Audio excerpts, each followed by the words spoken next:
குரங்கே வழிவிட்டு விலகினேன். கால் பெயர்த்து நான் நடப்பதை பார்த்தால் காடும் மலையும் நடுநடுங்கிடும். என்னை பார்த்தும் பயம் அறியாமல் வழிபடுத்திருக்கின்றாயே, விலகிசல்.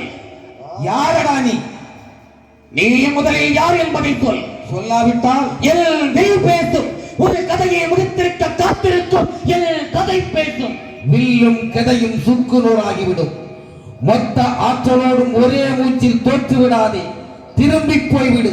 தைரியமும் வீரமும் இருந்தால் இதோ நீண்டு கிடக்கும் என் வாளை தாண்டி விட்டு போ, பார்க்கலாம். இதோ ஒரு நொடியில் உள் வாளையும் உள்ளையும் தூக்கி எறிந்து விட்டு போகின்றேன். வீரனே, காடு மலையை கலக்கிய உனக்கு ஒரு வாளை தூக்க முடியலையா? முடியா வலுவிழந்து விட்டாயா? இப்போது சொல், யார் நீ?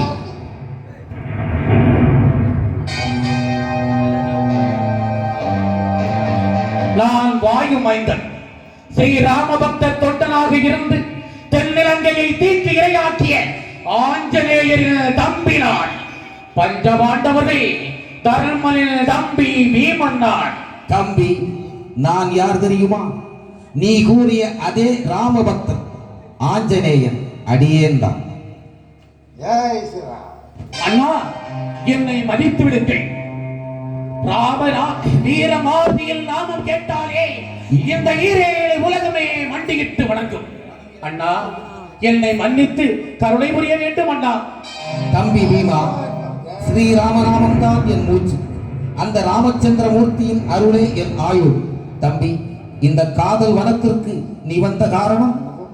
துரியோதனின் வஞ்சனையாலும் சகுனியின் சூது சூழ்ச்சியாலும் நாட்டை இழந்து இந்த வனவாசம் வந்தோம். காமிய வனத்தில் நாங்கள் இருக்கின்ற போது எங்கள் ஐவர் பத்திரியான பாஞ்சாலி ஒரு அற்புதமான மலரை பறித்து கேட்டாள். தேவ பரிமள பொற்றாமரை மலரை பறிப்பதற்காகத்தான் நான் இப்போது சென்று கொண்டிருக்கின்றேன். அண்ணா, அந்த மலர் கிடைப்பதற்கு நீங்கள் தான் அருள் புரிய வேண்டும். தம்பி பீமா, எதையும் சாதிக்க உன்னால் முடியும். பாஞ்சாலி கேட்ட மலர் குபேரனுடைய அழகாபுரி பட்டணத்து சோலையில் அழகான தடாகக்கரையில் உள்ளது. எடுத்த காரியத்தை வெற்றியோடு நிறைவேற்றிவா. தம்பி, உனக்கு நான் வரம் தர விரும்புகிறேன். என்ன வர வேண்டும்? நாளை பாரத போர் நடக்கும் போது அர்ச்சுனனின் தேரின் கொடியின் மீது நீங்கள் எழுந்தருளி ஆனந்த கூத்தாட வேண்டும். அது மட்டுமல்ல, இலங்காபுரியை தென் இலங்கையை ராம பக்த தொண்டனாக இருந்து நீங்கள் தீக்கு இரையாக்கிய போது எடுத்த விஸ்வரூபத்தை எனக்கு காட்சி தர வேண்டும். அண்ணா, என் அன்பு சகோதரா, நீ கேட்ட வரங்களை இப்போதே தருகிறேன். அதற்கு முன் மாருதியின் அன்பான ஆசீர்வாதத்தை பெற்றுக்கொள்.